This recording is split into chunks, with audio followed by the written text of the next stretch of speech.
उसको 500 करोड़ महाराष्ट्र में कर दिया। उसके जगह पे वैसे डिस्काउंट होते हुए आज का रिपोर्ट जो मैंने देखा तो लिखा है कि अटेस्टेड 500 लोग जो है डॉक्यूमेंट्स परफेक्ट सबमिट करके आए ही उनका टोटल पेमेंट जो है 30 करोड़ मोर समथिंग कुछ तो भी है, ये जो पक्का है करके बोल के बताए थे।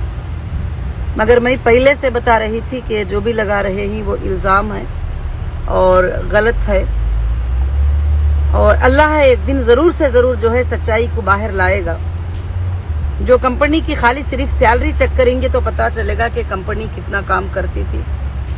और जिस दिन हमारी कंपनी को बंद किया गया था वो कंपनी उस वक्त में किस लेवल पर चल रही थी, किस तरह का उसमें टर्नओवर था, और काफ़ी चीज़ें जो है सारे के सारे झूठे इल्ज़ाम जो है लगा दिए गए थे।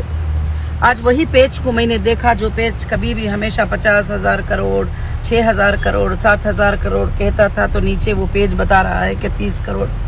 तो अब ये 30 करोड़ में भी कितने सच्चे हैं झूठे हैं उनका भी वेरिफिकेशन करना बहुत ज़रूरी है, क्योंकि वेरिफिकेशन के लिए जो है डेटा किसी के भी पास जो है मौजूद नहीं है।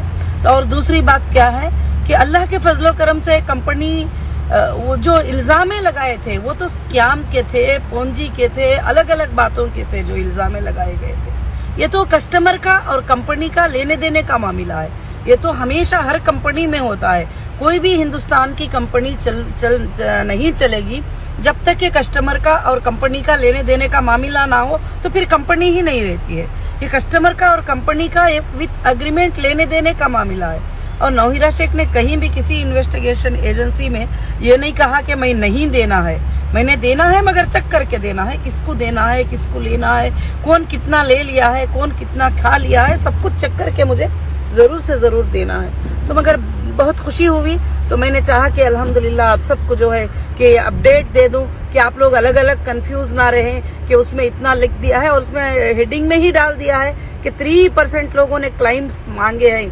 तो वो क्लेमों में से भी जो है जो चार्जशीटों में बगैर हिसाब किताब के सबमिट कर दिए थे वो भी आईबीजी मेंबर आ गए।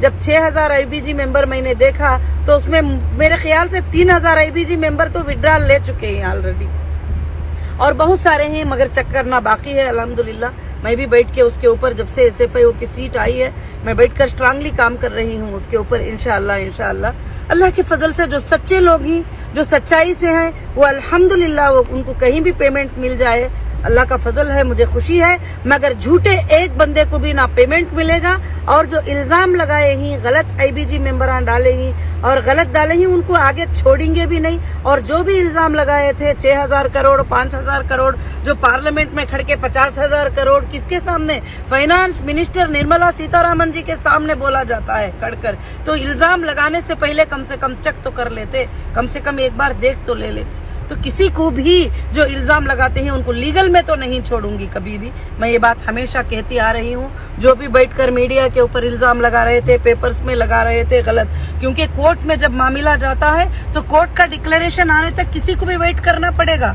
कोर्ट का डिक्लेरेशन आने से पहले जो है हम जजमेंट्स नहीं कर सकते, ना एजेंसीज को ये अधिकार है कि वो जजमेंट कर दे, इसको क्रिमिनल बोल दे, उसको क्रिमिनल बोल दे, इसको स्कैम कर बोल दे, उसको ये बोल दे, जब तक के कोर्ट उस बात का जो है डिसीजन नहीं लेती और एविडेंस प्रूफ नहीं करते कि कौन सा क्राइम है, क्या है, कोई भी नहीं बोल सकते। मगर माशाअल्लाह बहुत ही खुशी हुई, आज बड़ा खुशी का दिन है। मैं आज सुबह सुबह उठते ही मुझे वो आर्टिकल्स आ रहे थे जो भी टाइम्स ऑफ इंडिया में और दूसरे मीडिया में जो भी है आए थे, तो मैंने देखा तो बड़ी खुशी हुई कि चलो इतना बड़ा डिस्काउंट हो गया, 50,000 करोड़ से 30 करोड़ तक डिस्काउंट आ गया है। अब मैं चेक करूंगी तो उसमें और कितना बड़ा डिस्काउंट होगा इंशाअल्लाह वो भी पता चलेगा। सुप्रीम कोर्ट को मैं भी इंशाअल्लाह उसका रिप्लाई सबमिट करूंगी। उसमें काफी विड्रॉल के जो है विड्रॉल हो चुके हैं, पेमेंट ऑलरेडी 100% ले चुके हैं, वैसे आईबीजीज हजारों के उसके अंदर मौजूद है। इंशाअल्लाह वो आगे हम सुप्रीम कोर्ट में उसको बैंक स्टेटमेंट के साथ सबमिट करेंगे इंशाअल्लाह।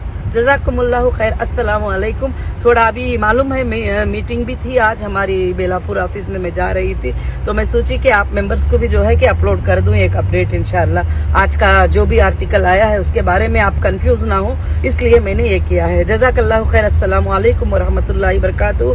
फिर से सबको एक बार रमजानुल मुबारक हो और इंशाअल्लाह आइंदा के दिनों में मुबारक ही मुबारक और फतह ही फतह होगी और सबकी कामयाबी ही कामयाबी इंशाअल्लाह होगी। अल्हम्दुलिल्लाह। जज़ाकुमुल्लाहु खैर। अस्सलामु अलैकुम।